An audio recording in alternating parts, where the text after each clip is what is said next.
무엇일까? 이것들을 묵상하느라 조금 오래 걸렸던 것 같아요. 요즘 MZ세대시잖아요. 여기서 MZ세대가 아니신 분들은 저기 뒤에 계신 두 분 빼고는 다 MZ세대예요. 저희도 다 MZ고. 그러니까 여러분들의 이슈와 고민은 무엇입니까? 요즘 MZ의 이슈는 뭐예요? 핫한 뭐가 있는 것 같아요? 요즘 청년들에게 있어서 참 고민이 없으시군요.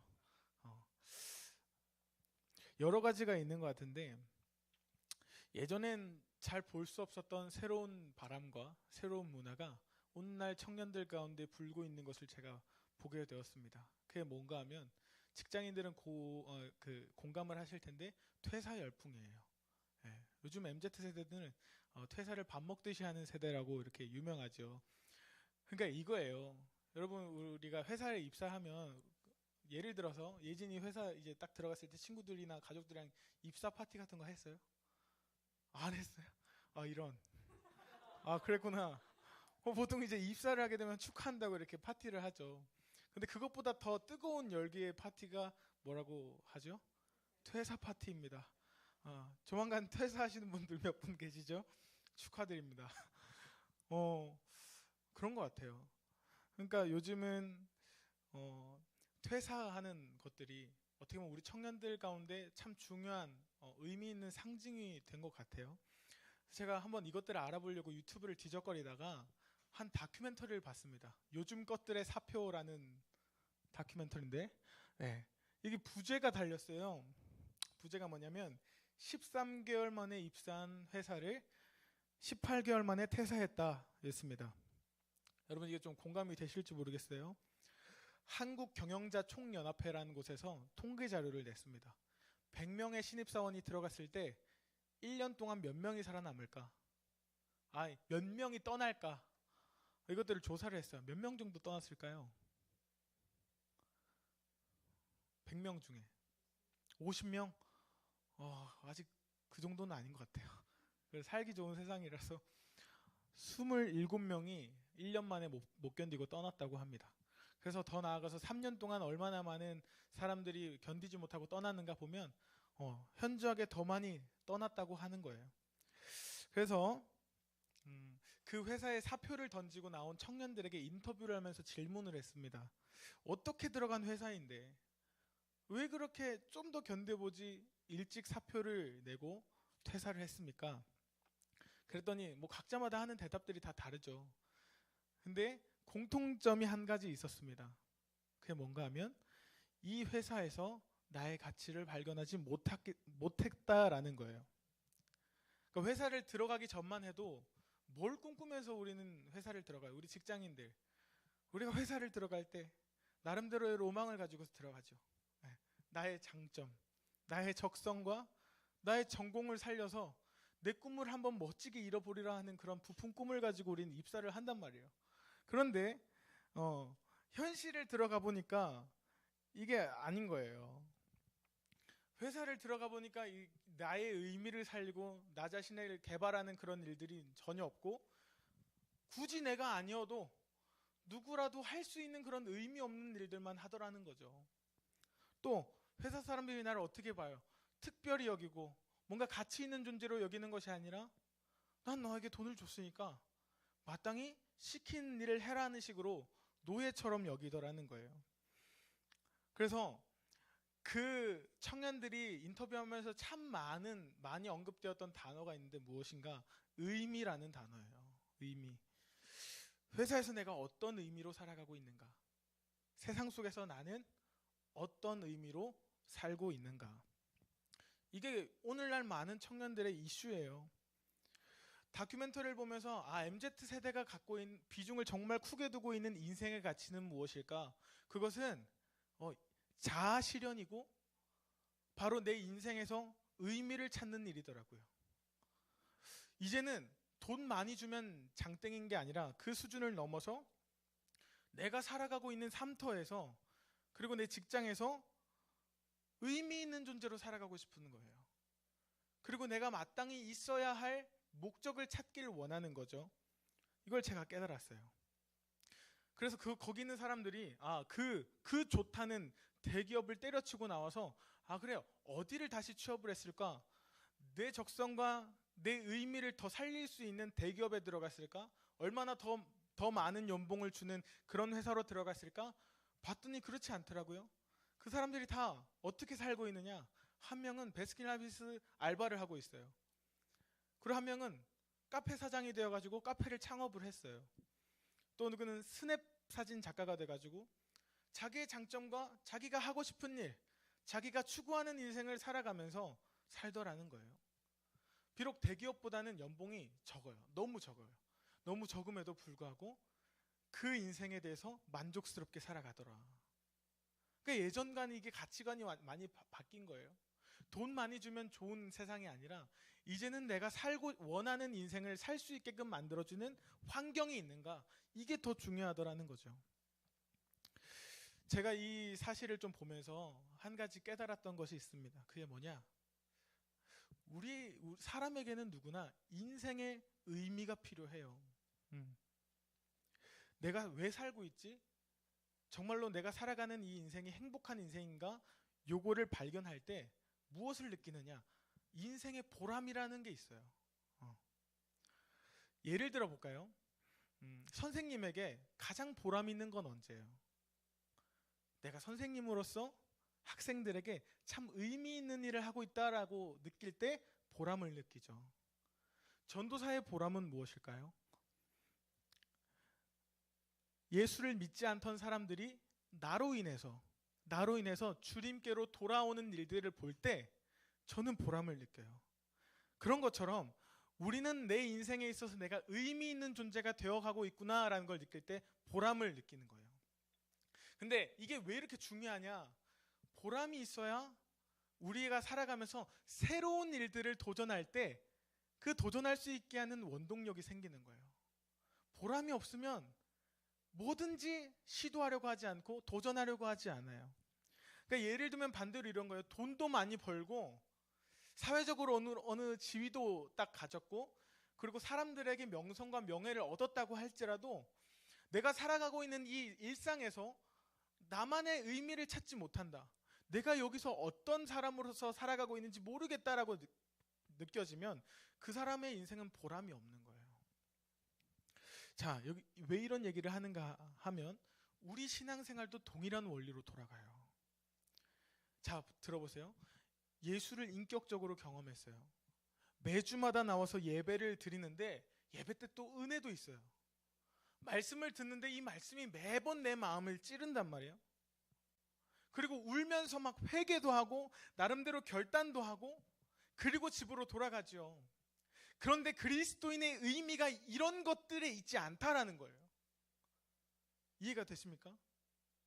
그리스도인으로서의 의미는 여기서 은혜 받고 여기서 마음의 찔림을 얻고 여기서 주님 앞에 찬양하고 여기서 어떤 결단을 하는 것이 그리스도인의 의미가 아니에요.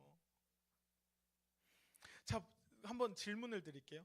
우리가 신앙생활하면서 고민거리가 생기잖아요. 보통 어디서 고민거리가 생겨요? 예배드리는 자리에서 고민이 많으신가요? 아니면 내 삶의 자리에서 고민이 많으세요? 삶의 자리죠.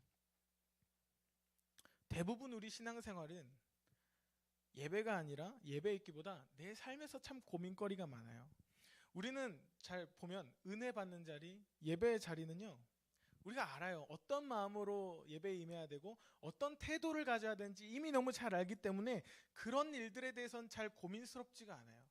그런데 언제 고민이 많이 되는가 하면 오늘도 내가 은혜를 많이 받았습니다. 또 내가 참 일주일 동안 허랑방탕하게 살았는데 정말 예수님의 은혜로 내가 다시 한 번 더 죄사함 받고 새롭게 되었습니다. 나 다시 한번 일어서 보겠습니다. 이런 결단을 하고서 예배당을 박차고 나갈 때 그때 이제 고민이 시작이 되는 거예요. 그러면 나 이제 어떻게 살아야 되지?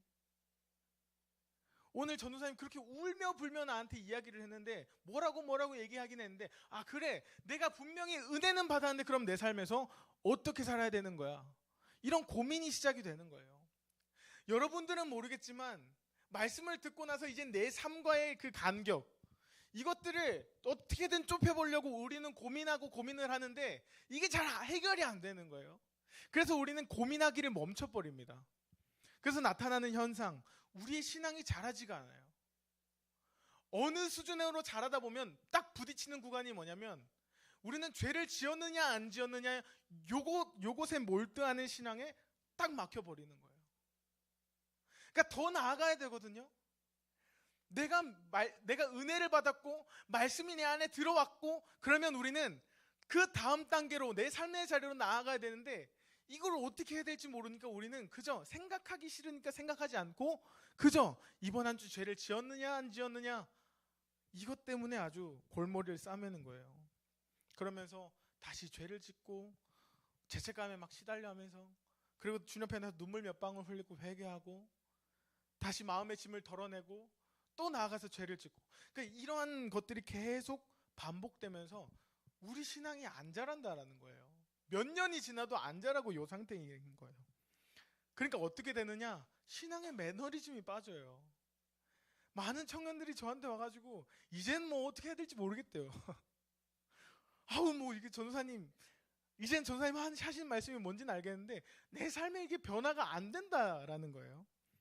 날마다 좌절하고 눈물을 흘리고 회개하고 이걸 반복하니까 이젠 내 신앙생활이 힘이 없고 나른해지기만 하는 거죠. 그런데 하나님께서 그런 우리를 어느 자리로 이끌고 가시는가 하면 고난의 상황으로 자꾸 이끌고 가는 거예요. 신앙의 매너리즘에 빠져있고 내 마음에 어떤 변화가 없고 내 삶에 변화가 없는 그 상황에 하나님은 우리를 어디로 밀어 넣으시는가? 고난으로 자꾸 밀어 넣으시는 거예요. 왜? 고난은 어떤 상황이에요? 내 인생에 이제 내가 뭘 어떻게 할 수 없는 게 바로 고난이거든요. 그래서 그 상황에서 계속해서 무엇을 훈련시키는가? 그 고난의 한복판에서 이제는 나를 바라보는 것이 아니라 자꾸만 하나님을 바라보게 하는 그 훈련을 하시는 거예요. 날 고난으로 밀어놓지 않으면 도무지 얘가 이거 말씀을 적용하려고 하지도 않고 고민하려고 하지도 않고 이제는 받은 은혜를 어떻게 흘려보내야 돼 이런 것도 고민하지 않으니 하나님이 쓰시는 방법 무엇이 고난의 상황으로 밀어넣음으로써 마음에 담은 그 말씀을 속에만 두는 것이 아니라 자꾸만 끄집어낼 수밖에 없는 그 상황에 밀고 가시는 거예요. 그래서 그 말씀을 끄집어내서 내가 처한 상황을 살아가게끔 하는 거죠. 어떻게 살아가야 되지? 지금 이런 상황인데 내가 할 수 있는 건 아무것도 없고 내가 그럼 그리스도인인데 어떻게 해야 되지?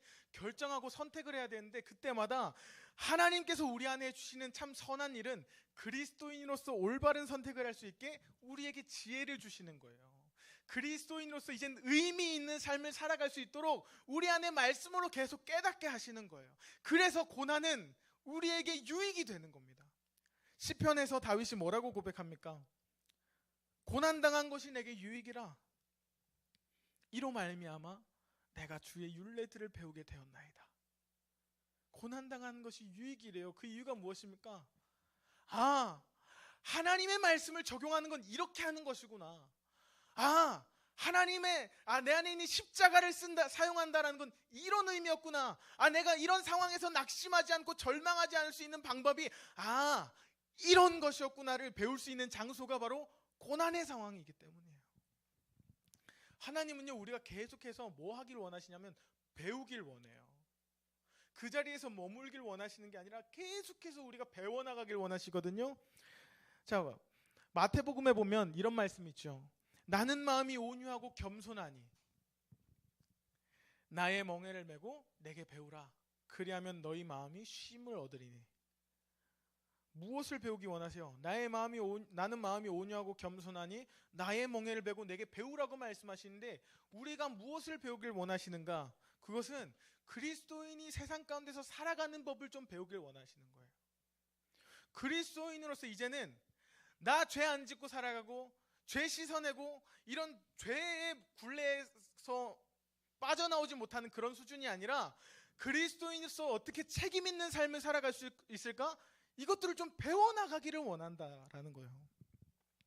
여러분 우린 여기까지 나아가야 됩니다. 무슨 의미인지 아시겠어요? 매일마다 내 신앙 하나 건사하는 그런 신앙 말고요.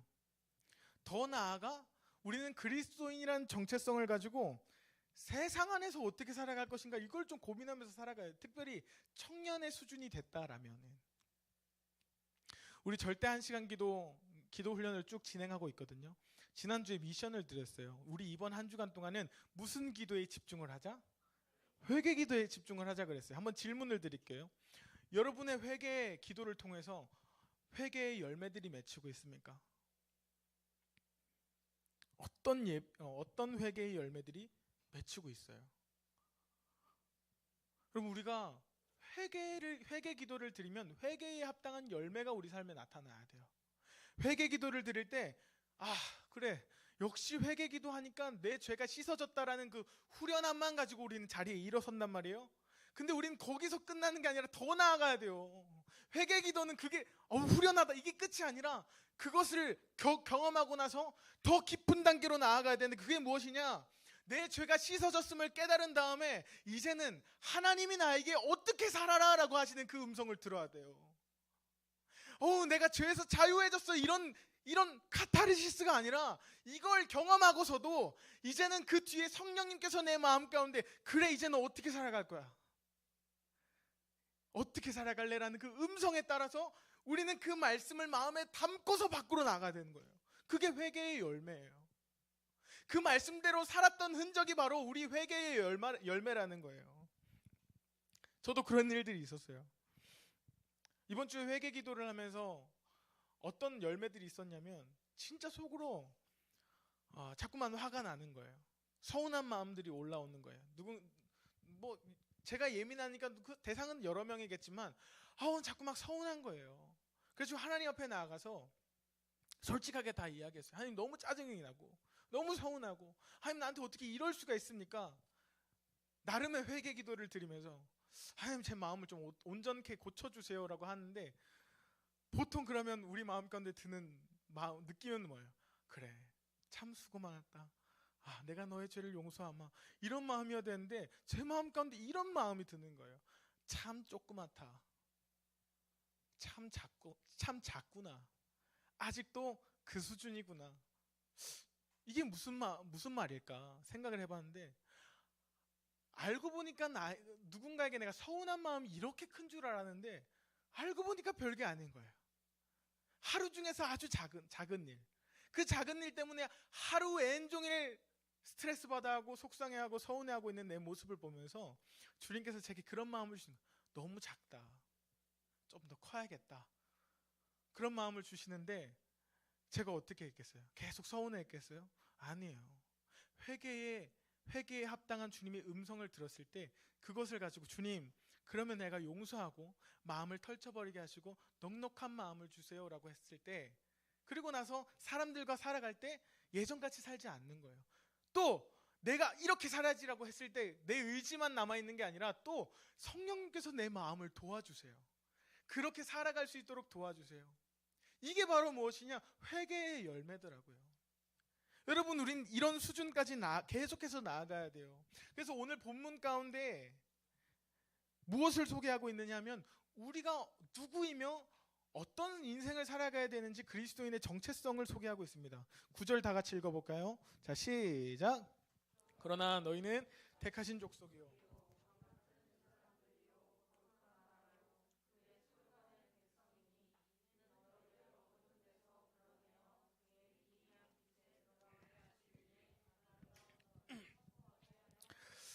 아멘.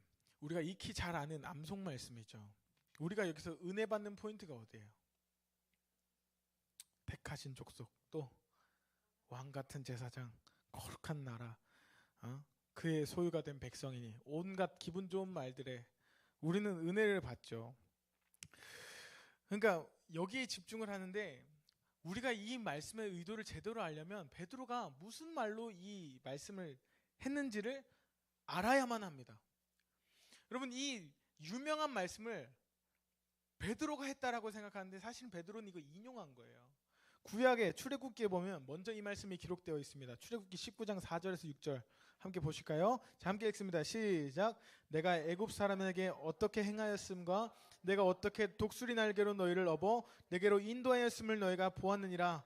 세계가 다 내게 속하였나니 너희가 내 말을 잘 듣고 내 말을 지키면 너희는 모든 민족 중에서 내 소유가 되겠고 너희가 내게 대하여 제사장 나라가 되며 거룩한 백성이 되리라. 너는 이 말을 이스라엘 자손에게 전할지니라. 아멘. 여기서 하나님이 하신 이 말씀의 의도를 알면 베드로전서의 말씀이 이해가 되는 거예요. 하나님께서 애굽 땅에서 이스라엘 백성을 끄집어내시기 위해서 어떤 일들을 행하셨는가 보면 10가지 재앙을 내리시고 홍해를 가르시고 구름 기둥과 불 기둥으로 이스라엘 백성들을 인도해 주셨어요. 100% 아니 150% 누가 하신 일이에요? 하나님이 하신 일이에요. 하나님이 혼자서 하신 일이에요. 이스라엘 백성들이 한 일이 있습니까? 없지요. 불평불만밖에 없지요. 하나님께서 그들을 애굽 땅에서 인도해 내셨어요. 이거를 하나님의 하드캐리라고 부릅니다. 그런데 그냥 지어낸 말이에요. 하나님이 거의 캐리하듯이 이끌고 왔어요. 4절이 그 말하고 있는 겁니다. 내가 애굽 사람들에게 내가 어떻게 행했는지 니들이 알지 않냐. 내가 너희를 독수리 등에 업어가지고 애굽 땅에서 끄집어낸 거 너희가 다 알고 있지 않냐라고 했을 때 그 말을 듣는 이스라엘 백성들은 누구 하나라도 동의하지 않을 사람이 없었습니다. 다 하나같이 수긍했고 그래 하나님의 은혜였어. 모든 것이 은혜였어. 고백할 수 있었다고요. 그런데 하나님이 이 말을 하고 있는 이유는 너희가 받은 은혜를 좀 기억해라. 이것을 말하고 싶은 것이 아니라 더 나아가는 거예요. 하나님이 이스라엘 백성을 어떻게 만드시겠다는 그 청사진을 보여주신 게 오늘 말씀이에요. 하나님은 이스라엘 백성들을 그냥 구원한 것이 아니라 그것으로 끝낸 것이 아니라 하나님이 어떤 원하시는 이스라엘 백성을 만들어 가시길 원하세요. 그게 무엇이냐? 첫 번째는 하나님의 소유된 백성이고 제사장 나라가 되는 것이고 거룩한 백성이 되도록 너희를 만들겠다라는 것이 하나님의 뜻이에요. 이건 무슨 말이냐? 너희를 그냥 구원하겠다라는 형용사가 아니라 구원한 것을 넘어서 그들에게 한 가지 책임을 부여하겠다라는 거예요. 좀 어렵지만 잘 들어보세요. 너희는 내 소유다, 제사장 나라다, 거룩한 백성이다라는 말은 내가 너희를 구별했다라는 이 말을 넘어서는 말이에요. 이 세상에 대해서 너희는 어떻게 살아야 되느냐? 마땅히 살아내야 할 선택받은 자의 삶을 살아야 된다 이거예요. 어렵나요? 너희를 구별해서 떼냈다라는 말은 내가 너희만 사랑한다가 아니라 너희를 선택하였으니 너희는 택함 받은 자의 삶을 마땅히 살아내야 된다. 이런 의미예요. 그게 무슨 삶이냐? 하나님 말씀에 순종하는 삶이다. 5절에 보면 이렇게 돼 있죠. 너희가 내 말을 잘 듣고 내 말을 지키면, 조건이 이거예요. 내 말을 잘 듣고 내 말을 지키면 내가 너희를 택한 족속으로 만들어 가겠다. 우리는 하나님 말씀에 순종하는 삶을 살아야 돼요. 남들은 다 그렇게 안 한다 하더라도, 남들은 세상의 법칙을 따라 산다 하더라도 너희는 하나님의 택함을 받은 이상 하나님의 명령을 지킴으로써 너희를 부르신 하나님의 뜻에 합당하게 살아라 이거예요. 이것이 그리스도인이 가져야 할 삶의 의미라는 것입니다. 여러분, 우리가 순종하다 보면은 뭐가 겁이 나냐면 자꾸 하나님이 내 것을 가져가실까봐, 날 자꾸 괴롭게 하실까봐 순종하기가 어려워요. 근데 순종하면 여러분 알지 모르겠지만 순종하면 더 풍성해집니다. 더 성숙할 수밖에 없어요. 순종하는 삶이요, 때론 우리를 궁지에 밀어넣는 것만 같죠. 더 손해보는 것만 같고 더 인생에서 낙오되는 것만 같아도 실은 그렇지 않아요. 우리로 하여금 후회되지 않는 선택을 하도록 만듭니다. 마지막으로 중요한 것 이거예요. 우리가 순종하며 살아갈 때 그때 그리스도인의 향기가 내 안에서 향을 내기 시작하는 거예요. 우리가 하나님의 말씀을 순종해야만 우리는 그리스도인의 향기가 되는 것입니다. 그리고 사람들이 여러분들을 보면서 하나님께 영광을 돌리기 시작할 거예요. 마태복음 5장 16절에 이렇게 되어 있습니다. 이같이 너희 빛이 사람 앞에 비치게 하여 그들로 너희 착한 행실을 보고 하늘에 계신 너희 하나님 아버지께 영광을 돌리게 하라. 이런 인생을 살아갈 때, 여러분, 우리가 하나님의 말씀을 순종하며 살아갈 때 우리는 그리스도인으로서 뭘 느끼며 살아가느냐? 보람을 느끼면서 살아가요. 의미 있는 인생을 살아가요. 사람들이 내 인생을 보면서 하나님께 영광을 돌리는 인생이 되어진다라는 거예요. 에베소서 2장 11절과 12절도 똑같은 얘기를 하고 있는 거예요. 사랑하는 자들아, 거류민과 나그네 같은 너희에게 권하노니 영혼을 거슬러 싸우는 육체의 정욕을 제어하라. 여기서 끝나는 게 아니에요. 제어하라. 여기서 끝이 아니라 12절 보세요. 너희가 이방인 중에서 행실을 선하게 가져 너희를 악행한다고 비방하는 자들로 하여금 너희 선한 일을 보고 오시는 날에 하나님께 영광을 돌리게 하라. 베드로는 똑같이 뭐라고 얘기합니까? 너희는 택하신 족속이고 너희는 왕같은 제사장이고 거룩한 나라고 하나님의 소유된 백성이니 라는 말에 취하지 말고 하나님이 너희를 먼저 택하시고 부르신 그 직분에 합당하게 책임을 다하고 주의 말씀에 순종하라. 그 모습을 너희 박해하는 사람들이 볼 수 있도록, 그리고 그들로 하여금 하나님께 영광을 돌릴 수 있도록